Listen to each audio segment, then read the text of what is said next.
Have you been keeping up with Ebuka Turning Up Africa? Well, if you haven't, let's get you all caught up. Joining me on the show from our Lagos studio, I am now joined by the one, the only, Alistair Preston. It's great to have you on the Vice 360, Alistair. How are you feeling today? I'm feeling very, very well. Awesome, actually. Very well. I'm delighted. So, quick question. Did you ever peg yourself as a reality TV person?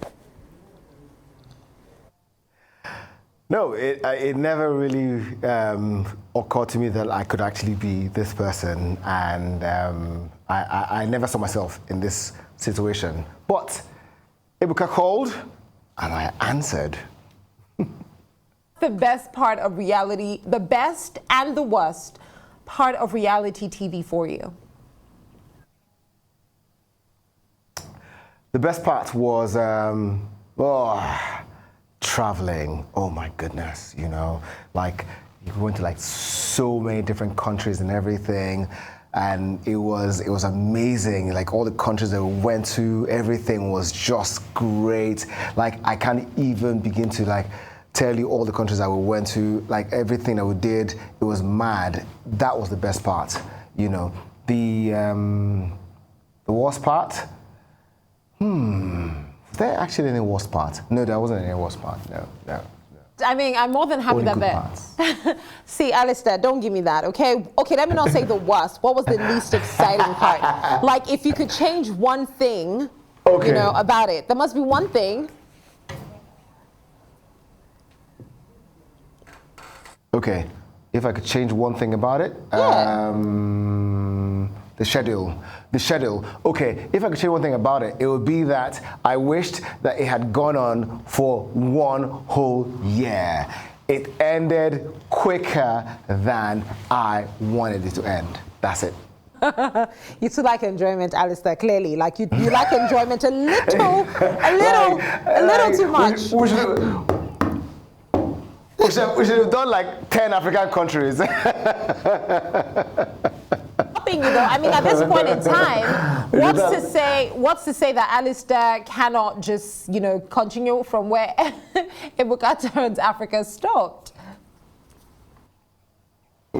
Well, that's for everyone to watch out for, because, you know, let me not say too much, but just look out.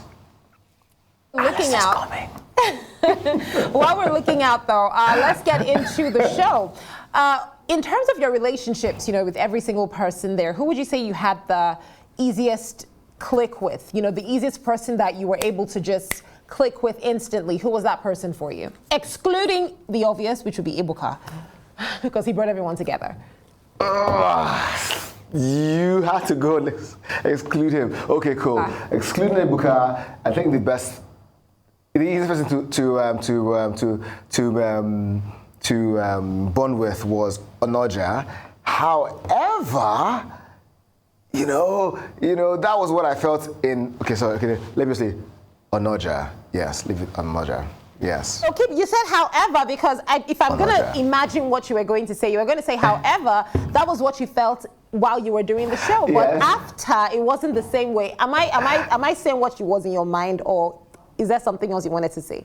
Yeah, I mean, so the thing is, you know, so the bonding was right there. Onoja was the person I was bonding with. But the thing is, towards the end, I realized that, so me and the other guys, we're already, we know each other from work. We see each other for work. It's almost always, we just like, you know, at events and everything. So I'm shooting, they are doing their thing. So we see each other, we know each other, and that sort of thing. But we've never actually seen each other on this personal level before. And suddenly we're on this personal level, and here we are on different countries, touring Africa. So yes, it was a good opportunity to bond. And we did actually bond, you know. Of course there was friction, but we did bond. We did bond. Friction is essential. You know, someone would even say that sometimes when you gotta like just when you rub two things together, even your fingers or your palms, you rub it together, there's gonna be a bit of heat. So when you put people together in the same space and they're rubbing minds, they're rubbing thoughts, they're rubbing emotions, there's supposed to be some heat, you know. Now, I don't know what it would have been for you, but when I see a lot of reality TV shows, everyone just kind of like has their breaking point where, and it's a normal thing. I've never seen a reality show where I didn't find a person who had theirs. For this show, what would you say your breaking point was, if there was any? So, my breaking point was at the dinner, the final dinner in Marrakech, and that was the point where I was flipping tired, but you know, I just had it, you know, and I was like, oh, flipping heck, really, you know, and no, that was my breaking point. That final dinner in Marrakech was the point where I was like, no, come on, like, really, you know, so yeah, that was it for me. I would have thought that it would have been, I would have thought that it would have probably been the roast between Zubi and Timini.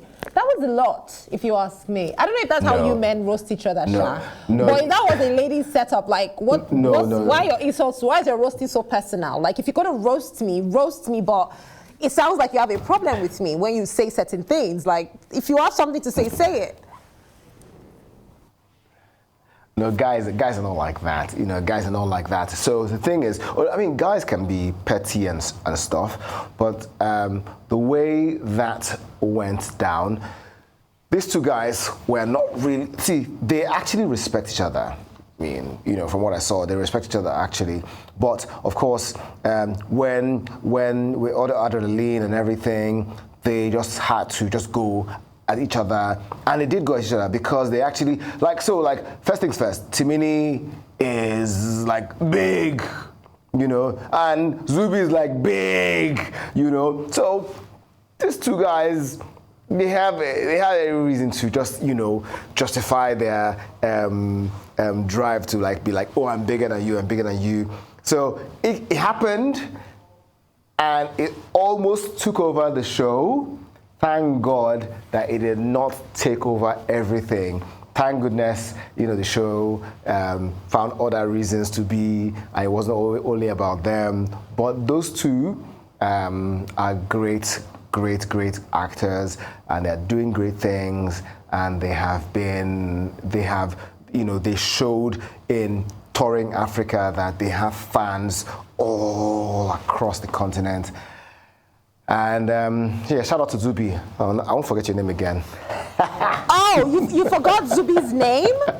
You forgot Zubi's name? No, I didn't. You forgot Zubi's name? No, so I didn't forget his name. So I didn't forget his name. It was just simply a thing where I came to. So the thing is, see, you know, famous people, yes, you will know of them, of course. But then the thing is, you don't always know them on a personal level. So I was just introducing myself, you know, for the first time, you know, hoping to just like make an introduction, and yeah, I think it Alistair, went, you know, but would you agree? We're good. Would you agree that sometimes people just do that thing as like you're just being weird? Because I've been in situations where, you know, you clearly know who this person is. Come on, you know this dude. Come on. Yeah, but you're like, oh, hey, yeah. It's nice to meet you. My name is Kachi. I waited for them to take down. Hello. What's going on there? Your name is Kachi. Hi, Kachi. Pleased to meet you. I mean, yeah, but that was an example. Yeah, I know. So the thing is, you want to always make sure that your So it's a simple thing. You meet someone for the first time, you ask and you introduce yourself, and that's just what it is. So my usual training took over, and I just, so you know, if I want to put it out there, you know, as the lawyer, the thing I always do is to meet people, introduce myself, and say, hey, you know, hi, my name is this. Hi, pleased to meet you, even if I've known him already, you know. Of course, as famous people, they will feel like, oh yes, I should have known. But thing is, at the same time, I'd like to know you, introduce myself to you. But anyways, that's that. Now you explained it this way. Now that you explained it this way. We're actually good at. Yeah, now that you explain it this way, I actually understand where you're coming from. It's one thing to know, oh, this is Alistair. Yeah. Everyone's watched him on TV, but if I met you in person, Yes. oh, hi, and you would, in fact, it's even nicer when, without me even asking, you just say, oh, hi, my name is Alistair Preston. How are you? What's your name? Yes. Not assuming that I know you already would just break the ice, I guess. It will. But for you, Alistair, Exactly. though, what's happening now? Oh, sorry, I'm so sorry. You were going to say something before that. Oh, no, you're right. You're good. I mean, so you're good. I mean, I was going to affirm everything I just said, because that's exactly what I was saying. You know, there's a way to do things. Of course, there's another way to do things, but there's a way to do things. There's a way to introduce yourself to people, and I've been groomed in that way, and I do that every time I meet someone new, even if I've already known. Like, I meet a lot of famous lawyers at events I shoot and everything. I still introduce myself and ask, you know, like, but anyways. me and Zubi are good. Zubi. I love Zubi. I do think Zubi's amazing, so it's cool. He got me back with that massage, that's, thing, anyways, we have beef. Like, at the end of the day, if there's one thing I picked from the show, it's good energy, but it's also like, it's good energy, but let me just clear you, but it's good energy, that kind of thing. So it's all good. So I was going to say, like, what's happening with Alistair now? Post Ebuka Turns Up Africa, what's happening now for you? Because reality TV comes with its own new followership, its own new experiences and all of that. So what direction do you think you're going to take all of this new attention in? Great stuff. So thanks for that question. So the thing is, when Ebuka asked me to do this, I jumped on it because I wanted to, I had been working real hard for the past few years, and then he said, dude, let's go and chill. I'm going to go and chill. So right now, with the increased, attention on Alistair Engelbert Preston, I'm believing that increased that attention on my brand is going to result in a lot more work. So it's already happening. I'm already getting a lot of work for my work. So I'm a photographer / videographer. And it's been going great before the show, but suddenly, right now, after the show, there's been a lot more attention on me, and a lot more inquiries, a lot more bookings. So, by God's grace, we're looking at it, multiplying into a lot more things, branding, ambassadorship, whatever it is. But right now, the main focus is more work for Alistair, the photographer, videographer. All right, well, Alistair, good luck to you on that one. I got to say big thank you to you for joining me on Arise 360 today. And of course, enjoy the rest of your day.